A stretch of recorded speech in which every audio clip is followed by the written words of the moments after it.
Navsari local crime બ્રાન્ચે એક મોટી સફળતા હાંસલ કરતા આંતરરાજ્ય સ્તરે ગરફોડ ચોરી કરતા કુખ્યાત મટરુ ગેંગના 3 સભ્યોને ઝડપી પાડ્યા છે।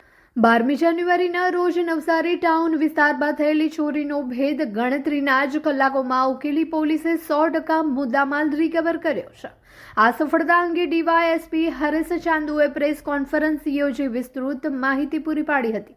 પ્રેસ કોન્ફરન્સ દરમિયાન ડીવાયએસપી હરેશ ચાંદુએ જણાવ્યું હતું કે નવસારી ટાઉન પોલીસ મથક વિસ્તારમાં થયેલ દિવસની ઘરફોડ ચોરીને ગંભીરતાથી લઈ એલસીબીની અલગ અલગ ટીમોને કામે લગાડવામાં આવી હતી। ટેકનિકલ સોર્સ અને 200થી વધુ સીસીટીવી ફૂટેજના આધારે આંતરરાજ્ય ગેંગની ઓળખ થઈ હતી। આ ગેંગ અત્યંત રીઢા ગુનેગારોની બનેલી છે, જેઓ દિલ્હી, હરિયાણા અને બિહારના વતની છે। ગુજરાત સહિત અનેક રાજ્યોમાં સક્રિય છે। નવસારી પોલીસે સમય સૂચકતા વાપરી તમામ આરોપીઓને મુદ્દામાલ સાથે પકડી પાડ્યા છે, જેઓ ગુનાહિત ઇતિહાસ ધરાવે છે। નવસારી ટાઉન પોલીસ સ્ટેશનમાં ગત તારીખ 12/1/2026 રોજ એક દિવસની ઘરફોડ નોંધાયેલ, જેમાં કુલ મુદ્દામાલ 11,72,552 સોના ચાંદીના દાગીના, રોકડ રૂપિયા અને અન્ય વસ્તુઓ સાથેની જે દિવસની ઘરફોડ થયેલ।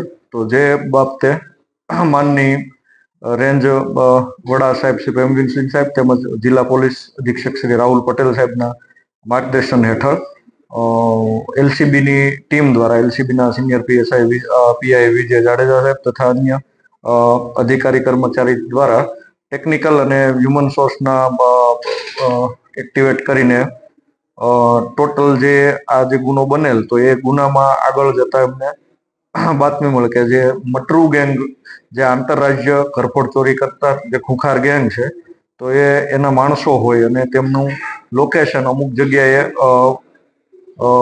જે બાબતોની જે બાતમી મળેલ જે અન્વયે ત્યાં રેડ કરીને આ જે કુલ 3 આરોપીઓ છે, લલિતભાઈ ઉર્ફે કાલુસન, તેમજ સંદીપ ઉર્ફે મોનુ ઓમ પ્રકાશ, તેમજ જિગ્નેશ ઉર્ફે ગોપાલસન, જે ત્રણોને પકડી પાડી અને જે ઘરફોડનો જે કુલ મુદ્દામાલ છે 11,72,522 રૂપિયાનો, તમામ કુલ મુદ્દામાલ અત્રે પરત લાવવામાં આવેલ છે અને રિકવરી કરવામાં આવેલ છે।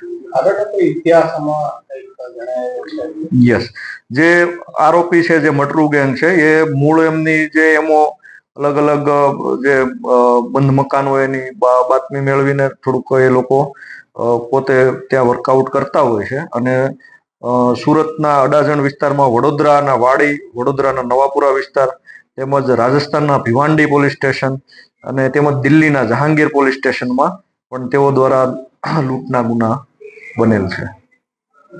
તો જે હોય તો એમને હાલ અટક કરી કાયદેસરની કાર્યવાહી હાથ ધરવામાં આવે છે।